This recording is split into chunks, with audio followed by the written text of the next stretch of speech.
नमस्कार मित्रांनो, welcome back to my YouTube channel. आणि आज आहे आपल्या चॅलेंजचा डे 16 आणि आजची आपली रेसिपी आहे मिक्स डाळ मसाला खिचडी.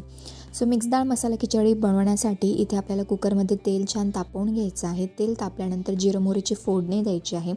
जिरं मोहरी तडतडली की त्याच्यात आपल्याला बारीक चिरलेला कांदा घालायचा आहे.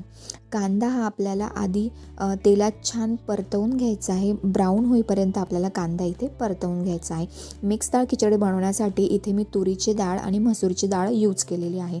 सो कांदा छान ब्राऊन झाला की त्याच्यात मग सोयाबीन टाकले, शेंगदाणे, वाटाणे, बटाटा, त्यानंतर हिरवी मिरची, शिमला मिरची असेल तर शिमला मिरची आपण टाकू शकतो. तर हे सगळे जिन्नस आपल्याला छान तेलात परतवून घ्यायचे आहे. ते तिकडे तेलात परतत आहे तोपर्यंत इथे आपण डाळ आणि तांदूळ धुवून घ्या. डाळ तांदूळ धुवून झाल्यानंतर मग इथे आपल्याला नंतर अद्रक लसूणची पेस्ट घालायची आहे. ती पण छान परतवून घ्यायची आहे. घरातले सगळे मसाले मी याच्यात टाकले आहे. लाल तिखट सोडून बाकी सगळे मसाले मी याच्यात घातलेले आहे, कारण की मसाला खिचडी आपण इथे बनवतो आहे म्हणून. मग धुतलेले तांदूळ, डाळ याच्यात टाकायचे आहे.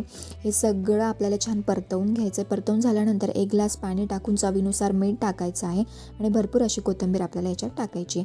हे सगळे जिन्नस आपल्याला एकजीव करून घ्यायचं आहे. त्यानंतर झाकण लावून आपल्याला 3 शिट्ट्या होऊ द्यायच्यात कुकरच्या 3 शिट्ट्या झाल्या की गॅस ऑफ करायचा आहे. आणि इथे बघू शकता की किती छान अशी आपली मिक्स डाळ मसाला खिचडी ही रेडी झालेली आहे. खूप छान आणि खूप टेस्टी ही झालेली आहे मसाला खिचडी. सो आजची रेसिपी तुम्हाला कशी वाटली मला कमेंटमध्ये नक्की सांगा.